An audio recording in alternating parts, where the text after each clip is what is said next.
It's time for Agriculture, presented by Turkana Farms in Germantown, New York, a small-scale producer of heritage breed livestock and a wide array of vegetables and berries on just over 39 acres. They also produce a full array of garden vegetables, many of them heirloom varieties raised naturally, as well as an assortment of berries, including raspberries, blackberries, gooseberries, black, red, and white currants, mulberries, and elderberries.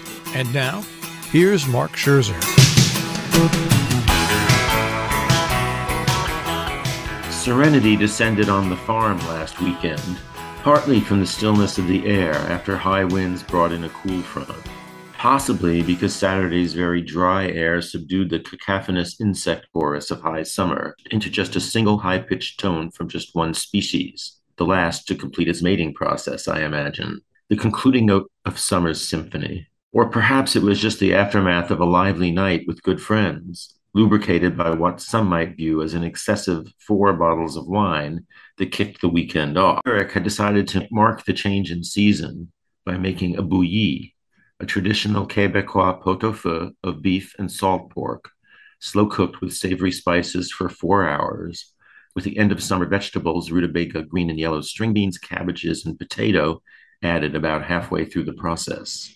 I fetched a large chuck roast, the traditional cut used for bouilli, from Hover Farm, whose herds graze our land, as the central ingredient. Because it was far too much meat for just me, Eric, and our visiting friend Paul, we decided to make a party of it. From the north came Tom, from the east, George, and from the big city to the south, Steve. Aside from Eric, none of us had ever tasted a bouilli. As was true with Eric's other Québecois dishes, the end flavor was far more sophisticated and delicious than I might have expected from reading the unprepossessing ingredient list. The magical blending of flavors comes from the care taken in preparation. Preceded by an extended cocktail hour, accompanied by generous pourings of hearty red wine, which continued to flow as we devoured the apple cake Paul had whipped up that afternoon, dinner was a smashing success.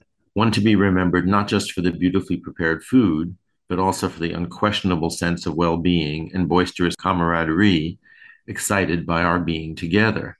Joyous, but exhausting. The two often overlap. I won't go so far as to say I was hungover on Saturday, but let's just say that at my age, after such a roaring start to a weekend, nothing seemed more welcome than a contemplative tale. Luckily, Saturday itself came through with its still quiet. And what better way to appreciate it than a walk with man's best friend?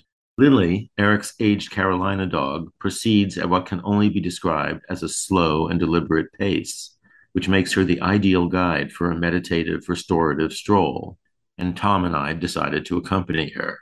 It was a short walk, limited by Lily's lack of enthusiasm for long treks these days. We made our way just along the farm's eastern border on Old Sawmill Road and past the two farms to our north. By the time we turned around and started back, we felt fully enveloped in the quiet, the constant hum of that one last vibrating insect species in the afterglow of its own mating season, nary a car passing, just the barely discernible patter of Lily slowly trotting her old arthritic bones behind us. The sense of stasis came from what we saw as much as from what we heard. The spectacular view of the Catskills looming in the distance, as they have over the Hudson Valley unchanged for centuries.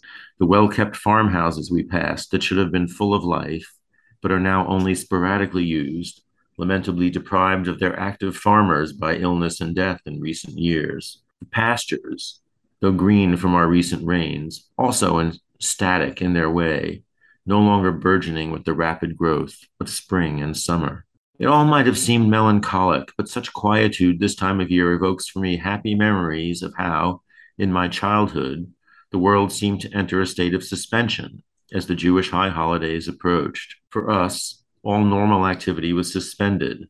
Schools closed and work was forbidden. Of course, there was a large festive meal for Rosh Hashanah, and if the salt pork were removed, Eric's bouilli might have served beautifully for that purpose. But the overall tone of the Jewish New Year was always one of contemplation, quiet contemplation, exemplified by the ritual of Tashlich, when we cast our sins away by throwing bread on the water.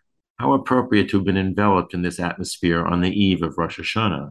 To all of you who observe the holiday, may I wish a sweet New Year, Lashana Tova, and to those observing the upcoming fast of Yom Kippur, be well over the fast. Agriculture is underwritten by Takana Farms, LLC, a small-scale producer of heritage-bred livestock and a wide array of vegetables and berries on just over 39 acres in Germantown, New York. More information, 518-537-3815.